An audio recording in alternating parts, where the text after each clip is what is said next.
My wife compared me to my own brother. A week later, my family watched 12 minutes of truth.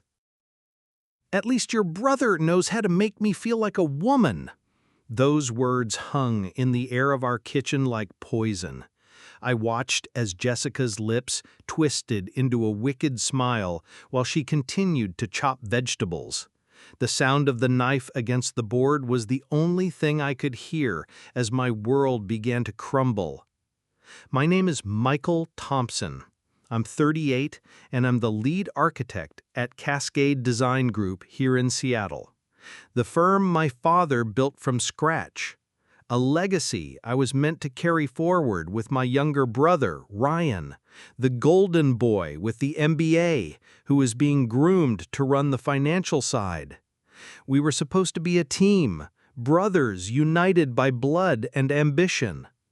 At least that was how the story was supposed to look. I was always the responsible one, the planner, the builder. Even as a kid, I was creating complex forts while Ryan charmed our parents into bringing us snacks. I designed, he socialized. I created, and he got the recognition. But it never bothered me. That was our dynamic. I believed in him. Our house in the Capitol Hill neighborhood was my wedding gift to Jessica. I secretly renovated it for months before the wedding, working nights and weekends to give her the perfect space. I remember carrying her across the threshold, her laughter echoing in the empty rooms that would soon be filled with our life together. "This is too much, Michael," she whispered, looking at the restored stucco elements, the kitchen I designed, knowing her love for cooking. "Nothing is too much for you," I replied, believing every word. Now those rooms seemed empty, as if haunted. In every corner lived memories that were now turning sour in my mind. Was she thinking of him even then? Was she comparing us, finding me insufficient? But I didn't yet know the scale of their betrayal. And what I saw next would forever change not just my life, but my whole world. I installed the security system 6 months ago, not out of conviction, but because a house near us was robbed. The cameras covered all entrances and common areas, hallways, living room, kitchen, so we could verify deliveries or find misplaced things later. The app on my phone was forgotten until 3 weeks ago. I was working late at the office, finalizing the Waterfront Plaza project, the biggest project of my career, one that was meant to shape the Seattle skyline for generations to come. Jessica had been supportive of it from the beginning, encouraging me to take the lead. "This is your moment," she said, massaging my shoulders while I reviewed the sketches. "This project will make your career. I can handle the home front." How generous she was, how supportive. At 11:40 p.m., as I was working on the environmental section of the presentation, my phone buzzed. Notification, motion detected in the guest hallway at 11:42 p.m. I almost dismissed it. Jessica often read there when she couldn't sleep. But something, an intuition, or the accumulation of 1,000 small doubts, made me click the notification. My stomach dropped. Ryan entered our house with his own key. Jessica met him in the hallway, wearing something I had never seen before, a silk robe that hugged her body, revealing more than it concealed. Their embrace was far from brotherly. The way his hands slid down her back made me nauseous. They moved down the hall into the guest room, closing the door behind them. Off camera.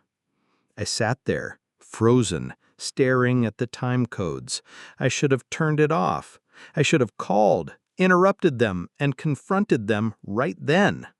Instead, I watched the minutes pass in a state of silent disbelief. They were in there, for 12 minutes and 7 seconds. Ryan left at 1:59 a.m. Jessica immediately went to take a shower. The next day, she said she went to bed early with a headache. "I was worried about you," she said over morning coffee, her face a perfect picture of a tired, concerned wife's worry. "Instead of working late, I came home early, saying I needed a break. We watched a movie together, her head on my shoulder, her perfume, the same one she wore for my brother, quietly nauseating me. When she fell asleep, I checked the video recordings from the previous weeks. The pattern was clear. Always on my late nights, always in our home. Sometimes they would sit at our kitchen table afterward, drinking wine, laughing together. Once, I heard my name. "Michael will never suspect," Ryan's voice said from the living room audio. "He's too trusting, too absorbed in his work, just a blind architect, always building something, never seeing what's right in front of him."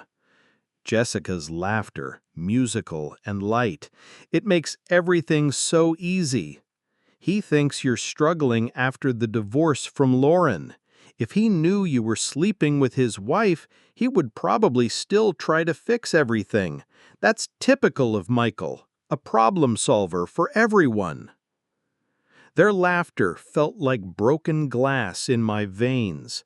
But the worst part wasn't the footage. The worst part was the understanding that this betrayal was crafted with such precision. Jessica suggested I take on the Waterfront Plaza project, knowing it would mean late nights. She encouraged the tradition of Thursday lunches with our parents, where Ryan would talk about his personal life, his divorce, and his temporary living situation. I started to dig deeper. Their messages, which I found through our shared cloud account, revealed a truth that destroyed the last remnants of my trust. My wife and brother had been sleeping together for 4 months, but they had been laughing at me for much longer. And now I knew exactly what I would do with this information. But the real shock was yet to come. After that cruel whisper in the kitchen, I moved with mechanical precision. I called Thomas Harrison, the lawyer I had worked with on several commercial projects, known for his ruthless discretion. I scheduled a meeting for the next morning. "I need options," I told him, "and absolute confidentiality." That night, I slept in the guest room, explaining to Jessica that I didn't want to disturb her with early calls. The sheets were changed, but I still felt infected. The next day, Thomas laid out my options. Washington was a no-fault divorce state, but our prenuptial agreement had a clause about infidelity. With the evidence, Jessica would get nothing. What's more, the logs and common area audio contained evidence of conspiracy regarding the financial matters of the family business. "You want to destroy her?" Thomas asked directly. "I want justice for everything." The week between the discovery and the family dinner was the strangest of my life. I moved through the days like a ghost, attending meetings, approving blueprints, discussing budgets. Colleagues commented on my focus. "Michael's in the zone," I heard someone say. If only they knew. At home, I played the part of the unsuspecting husband. I asked about Jessica's day, discussed weekend plans. I watched her like a specimen under a microscope. This woman I once loved was now a stranger playing a role. "Are you excited about Saturday's dinner?" she asked on Thursday evening, heading to bed. "Very," I replied, carefully folding my clothes. "I think it will be memorable." She smiled. the same smile that once made my heart race. Now it gave me goosebumps. Meanwhile, I systematically documented everything. I installed additional cameras in the living room, kitchen, and hallway. I backed up messages, emails, phone records. I moved money to secure accounts. A capital renovation, I explained to the banker when he raised an eyebrow at the significant transactions. A surprise for the wife. A surprise indeed. On Friday morning, I saw her message to Ryan. "He's acting strange, more focused. Do you think he suspects?" "No chance," came the reply. "He's just stressed about the project. Don't worry." I spent hours with Thomas reviewing every detail of our prenuptial agreement. I showed him selected clips and transcripts. "God, Michael, your own brother?" "Not anymore," I replied. On Wednesday, 3 days before the dinner, I met with my father at a quiet restaurant outside the city. He looked older than I remembered. The lines around his eyes were deeper, the gray in his hair more noticeable. "Is everything all right, son?" he asked, studying my face. "The new partnership structure for the firm," I said carefully. "Is it final?" He was surprised. "Not yet. The lawyers are still drafting the final documents. Ryan's share was equal to yours." "What if something happened? If Ryan turned out to be unsuitable?" My father's eyes narrowed. "Is there something I should know?" "On Saturday," I said, meeting his gaze, "on Saturday, you'll see everything." For a long moment, he studied me, then nodded. "I trust your judgment, Michael. Always have." Those words stayed with me while I finished my preparations. At least someone in my family believed in me, and tomorrow they would all see how justified that belief was. Saturday came. I spent the morning checking the details, camera angles, the projector connection. Jessica bustled around the house, cooking, arranging flowers, completely unaware of what was approaching. "You seem distant," she said at one point, touching my arm. I smiled at her, just thinking about tonight, the family together, important moments. She kissed my cheek. "You're sweet, always thinking about everyone else." The guests arrived promptly at 7. My parents, my older sister with her husband, 2 cousins from my father's side, my mother's aunt, and Ryan, who arrived last, hugging Jessica a little longer than necessary. Dinner was served, wine was poured, and conversation flowed. I watched all of this with a strange detachment, like actors in a play. My father discussed business, my mom talked about her gardening club, my sister shared stories about her kids. Underneath it all were the subtle glances between Jessica and Ryan, their perfectly choreographed interaction, which now seemed so obviously theatrical. When dessert was served, I stood up, raising my glass. "I want to thank you all for coming tonight," I began. "Family is everything.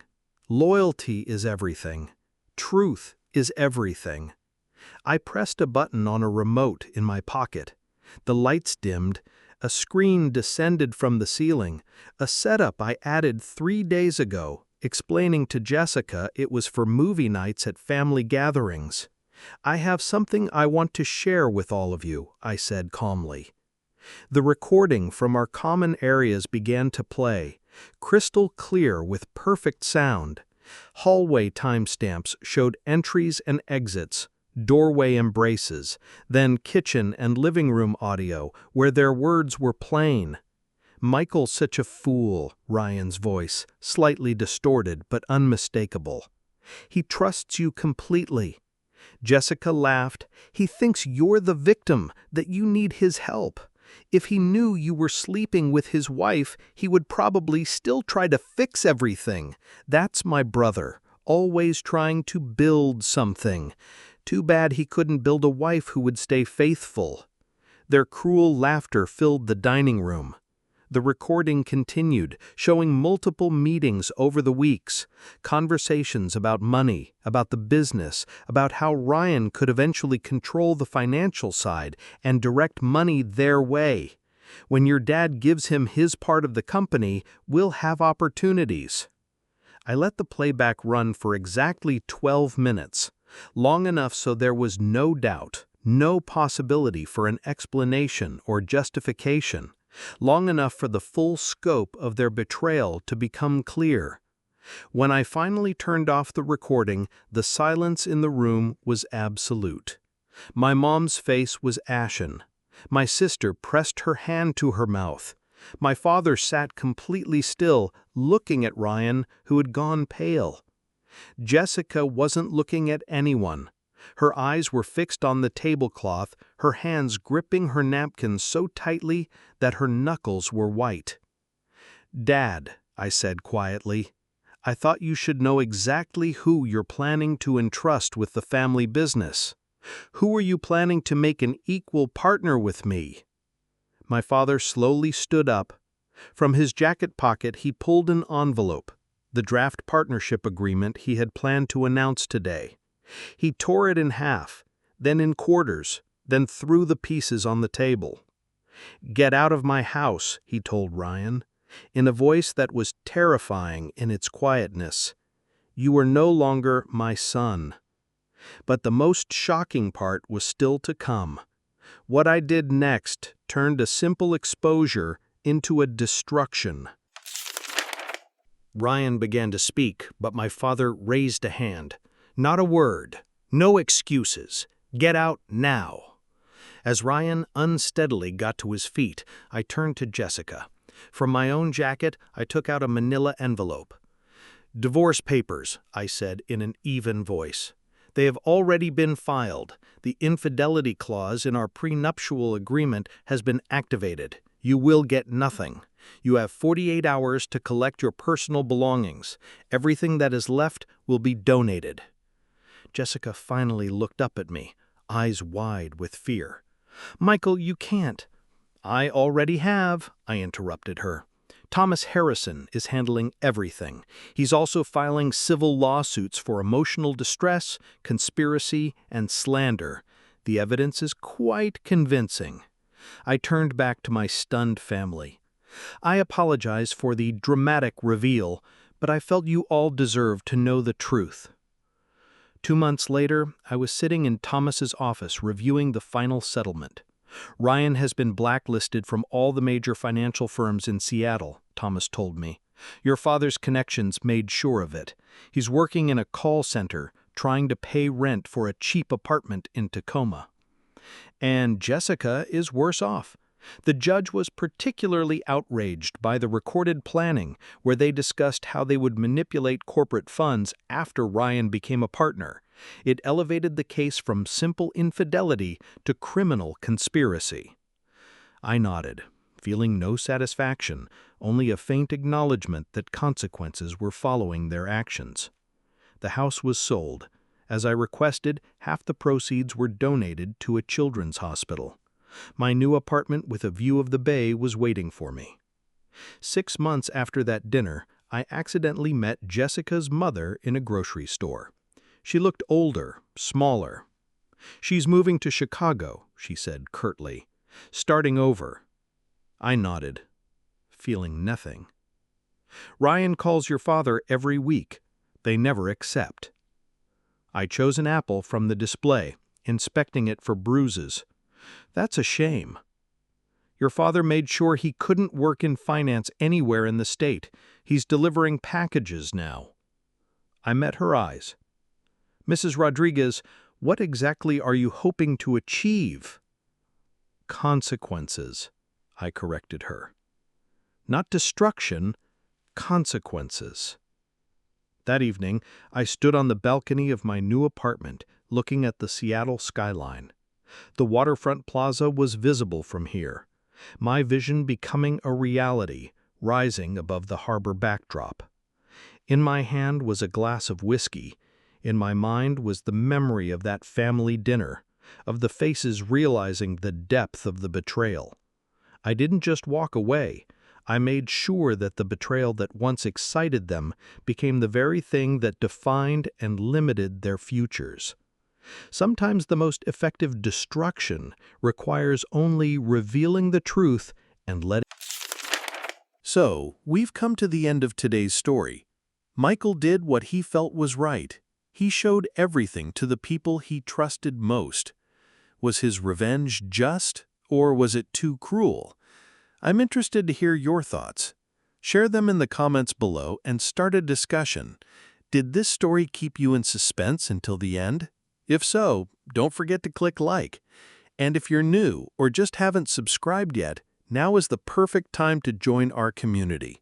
New and exciting stories are waiting for you every day. Thanks for watching, and I'll see you in the next video.